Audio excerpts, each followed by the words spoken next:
Hello বন্ধুরা, আসসালামু আলাইকুম। আজকে আপনাদের জন্য আরেকটি নতুন ভিডিও নিয়ে আসলাম। আলোটিলা আন্তর্জাতিক বনভাবনা কেন্দ্র।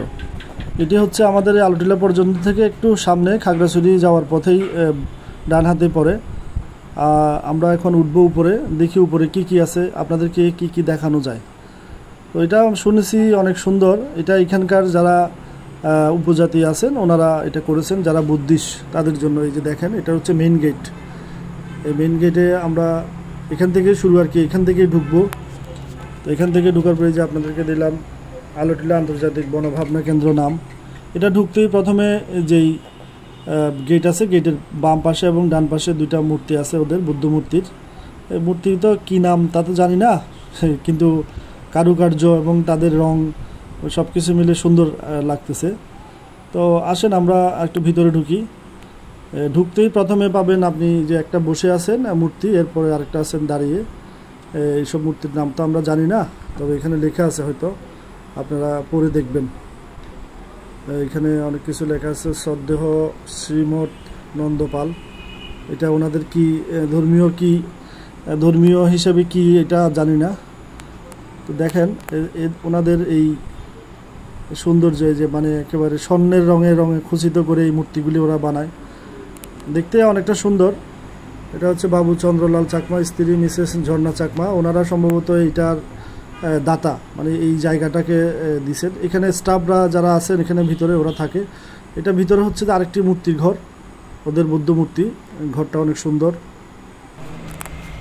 এটা হচ্ছে ওদের আরেকটা মানে মন্দির আর কি। এখানে বিভিন্ন মন্দিরের মতো স্থাপনা করা হয়েছে। কোনটাতে কি মূর্তি আছে আসলে আমরা তো জানি না, কারণ আমরা মুসলিম।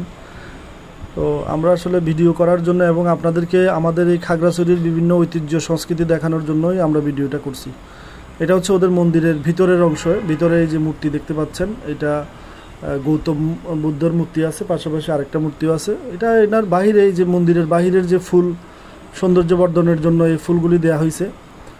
বিভিন্ন ধরনের ফুল আছে, পাতাবাহার থেকে শুরু করে অনেকটা আছে। তা আসলে আমরা আরেকটু উপরে ওঠার চেষ্টা করি। এখানে আরেকটা এখনও কাজ চলতেছে, কাজ শেষও নাই। যে দেখেন এখানে সিংহর আদলে ও দাঁড়িয়ে আছেন এবং পাশে ড্রাগন তৈরি করছেন তারা। ড্রাগন রেখে তার মাঝখানে ওনাদের যে বুদ্ধ মূর্তি, বুদ্ধিস্ট ওনাদের মূর্তি দেওয়া হয়েছে, যে ড্রাগন এবং এই যে সিংহ। এই পাশাপাশি এর পাশে আরেকটা ছোট একটা মন্দিরের মতো আছে। এখানেও একটি ওনাদের বুদ্ধ ধর্মগুরু দাঁড়িয়ে আছেন। এই যে দেখেন পুরাটা ড্রাগন সহ ওনাদের যেই বুদ্ধিস্ট আছেন ঠাকুর, ওনাদেরকে সহ একসাথে তোলার চেষ্টা করছি। আসলে আবহাওয়াটা একটু মানে অন্ধকার ছিল, আমরা আস্তে আস্তে দেরি হয়ে গেছে।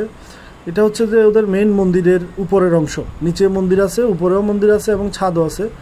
এই যে দেখেন এখানে খুব সুন্দর করে লেখা আছে এবং এটা খোলা, চারিদিকটা খোলা। ভিতরে খুব সুন্দর করে কারুকার্য করা। আলোটিলা আন্তর্জাতিক বনভাবনা কেন্দ্র, এটা মূলত আলোটিলা আন্তর্জাতিক বনভাবনা কেন্দ্র। এটাতে বিভিন্ন অংশ করে ওনারা কিছু অংশ এখানে রাখছেন, কিছু অংশ একটু সামনে রাখছেন, কিছু অংশ একটু পিছিয়ে রাখছেন। এখানে সিঁড়ি দিয়ে উপরে ওঠার একটা ব্যবস্থা আছে। আসলে আমরা একটু উপরে উঠে দেখি কি ওখানে কি আছে।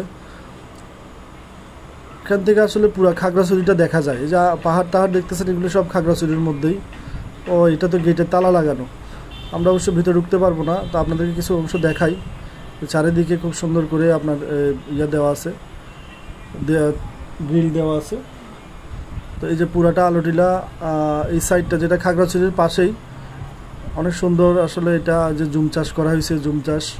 তো আসলে আপনাদেরকে মন্দিরের আর কিছু অংশ দেখাই। এটা মন্দিরের বাহিরে দরজায় ঢুকতে যে নকশা করা যে পিলারগুলি আছে, ওই পিলারগুলির মধ্যে এটা।